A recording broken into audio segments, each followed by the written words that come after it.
Võrdselt tulid kaks sõitjat, üks oli siis Rasmus Määr ja sinna Leedumaa suunas, et minna ja sõita siis 65. klassi poolfinaal, kus tulevad siis Nordic Zone'i ja Central Zone'i sõitjad juba starti. Aga täna Siim Lange Eesti meistrivõistluste teine etapp on meie ees rullumaks 65. teise võistlussõiduga ja esimese sõidud oli Rasmus Määr ja Erki Raudnagel. No praeguse duo on nüüd ja kes siit kolmandale kohale hakkab jõudma. Aston Kõiv on praegu kolmandale kohale. Aston Kõiv esimeses sõidus lõpetas 5. nii et tõenäoliselt siis Kailisele jäävad need 20 punkti, mis tal esimeses sõidus tõite ja siit kas Vald Kõiv või keegi teine kolmas veel on siis jõudmas on. No praegu läks ikkagi Nääril õnneks. Tuli siia tundub seda, et ka Raudnagel on minemas, kui see vahe oli siin 3 sekundit, kui mindi järgmisele ringile. Aga nüüd seal tuleb põlev duell, kui Kailis selle paneme nii-öelda miinuse siia ära sellest sõidus, sest ringi ta ju kirja ei saanud. See oli nii-ega rajatanud juhtumuse ringil juhtum, aga seal Christopher Valk oli 4., Aston Kõiv oli 5., Martin Põder oli 6.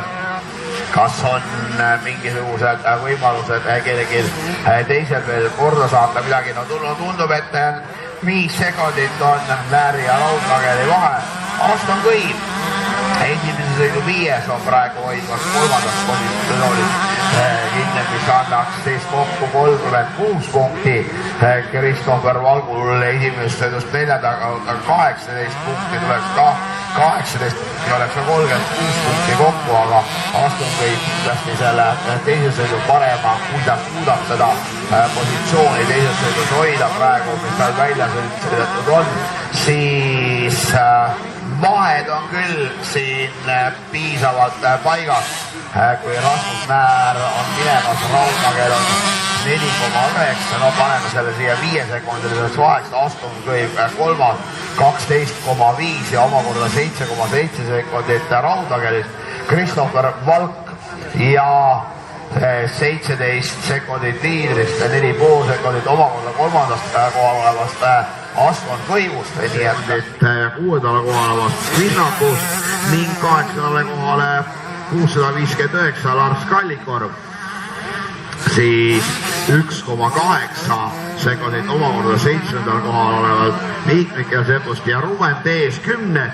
0,8 omakorda Martin Margus Tansist, kes on 9. kohal, nii et siin jah, 6, 7, 8, 9, 10. koht on sellised suht minimaalsed vahedega tulemas ja minemas. Mida ja kuidas ja kellele see lõppkokkuvõttes need kohad siit annab? No vähemalt hetkeseisuga tundub see, et Määril enne punkti, Christopher Valgul 54 punkti, Jekab Kailis selle eelmise sõiduga tõusis siin korra siis 4. positsioonile, kas Visaku Koorava tahapoole, aga nüüd kuna Kailis tänaseks päevaks on sellest teemast nii-öelda tänu sellele katkestamisele väljas, siis